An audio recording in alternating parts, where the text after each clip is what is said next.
Bonjour chers frères et sœurs dans le Seigneur. Ce matin, je voudrais attirer notre attention sur la nécessité de chercher Dieu. Mon frère, cherche Dieu. Ma sœur, cherche véritablement Dieu. Que signifie chercher Dieu? C'est se tourner vers Dieu, donner son cœur à Dieu, connaître Dieu, abandonner le péché et s'attacher véritablement à Dieu. C'est ça, chercher Dieu. Il est regrettable aujourd'hui de constater que beaucoup vont à l'église, pas pour chercher Dieu, mais pour satisfaire les désirs de la chair. On va à l'église parce qu'on veut se marier, on va à l'église parce qu'on veut de l'argent, on va à l'église parce qu'on veut une promotion, on va à l'église parce qu'on veut une bénédiction quelconque. Mais on n'a pas la soif de connaître Dieu. On ne cherche pas Dieu. Nous allons lire Jérémie le chapitre 29, les versets 13 et 14. Il est écrit ceci. Vous me chercherez et vous me trouverez si vous me cherchez de tout votre cœur. Je me laisserai trouver par vous, dit l'Éternel, et je vous ramènerai, et je ramènerai vos captifs. Je vous rassemblerai de toutes les nations et de tous les lieux où je vous ai chassés, dit l'Éternel, et je vous ramènerai dans le lieu d'où je vous ai fait aller en captivité. Ici, Jérémie a adressé ce message aux exilés de Babylone. Juste après leur arrivée, environ 1 ou 2 ans après leur arrivée à Babylone. Et pourquoi Jérémie leur a envoyé tel message? Parce que les faux prophètes trompaient le peuple avec des fausses prophéties. Malgré le péché que le peuple continuait à pratiquer, les faux prophètes étaient là en train de leur prédire un exil court. Non, Dieu est avec vous. Vous allez bientôt retrouver votre nation. Vous allez bientôt retourner. Et c'est pourquoi Jérémie leur envoie ce message pour leur dire: avant que l'Éternel ne vous ramène, il y a une condition sine qua non. Tournez-vous vers Dieu. Cherchez Dieu. Et le Seigneur dit: vous me chercherez et vous me trouverez si vous me cherchez de tout votre cœur. Et si vous me cherchez de tout votre cœur, je vous ramènerai dans votre pays. Voilà ce qui est capital. Voilà ce qui est indispensable. Frères et sœurs, aujourd'hui également, nous avons beaucoup de faux prophètes, de faux pasteurs qui trompent les gens en leur promettant ciel et terre.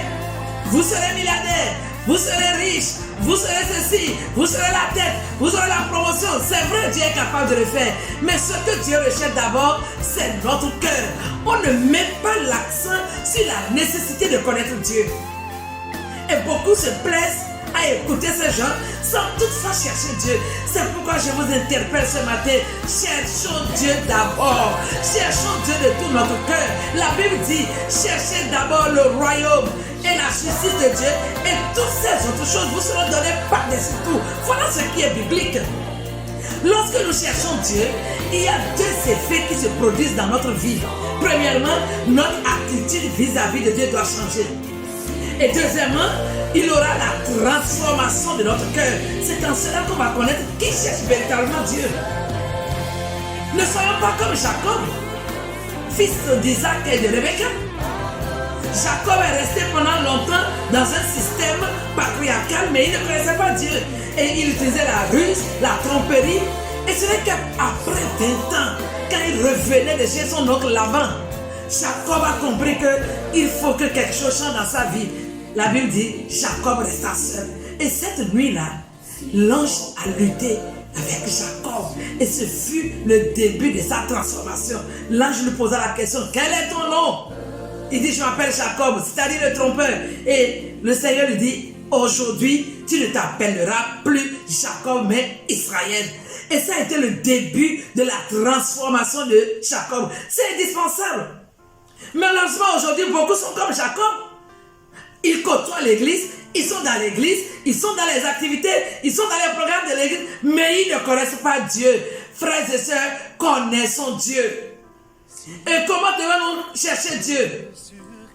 Il faut que ce soit une recherche permanente, une recherche volontaire, individuelle, personnelle, pas obligatoire.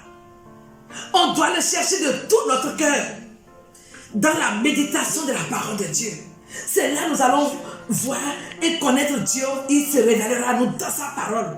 Dans notre intimité avec Dieu. Dans les moments de prière. Prions avec l'intention de chercher Dieu. Il va se révéler. Il dit, vous me chercherez et vous me trouverez. Si vous me cherchez de tout votre cœur. Frères et sœurs dans le Seigneur, ne nous contentons pas d'être dans un système donné. Il faut que nous laissons tomber nos masques, notre hypocrisie. Cherchons Dieu. Ne nous laissons pas tromper par les distractions, les agitations stériles que nous voyons aujourd'hui, mais cherchons véritablement Dieu. Seuls ceux qui cherchent Dieu, attendront vraiment le retour de Christ. Mon frère, est-ce que depuis que tu es dans l'église, tu cherches vraiment Dieu? Ou bien c'est pour quelque chose que tu es arrivé? Cherchons Dieu. Celui qui cherche Dieu, Dieu se révélera à cette personne. Que le Seigneur nous aide, frères et sœurs. Et ne nous laissons pas tromper.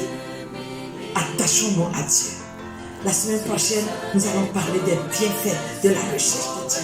Que Dieu vous bénisse et qu'il nous aide tous à véritablement le chercher, à nous tourner vers lui et il se révélera dans ta vie. Qu'il en soit ainsi au nom de Jésus-Christ. Amen. Agréable semaine à tous.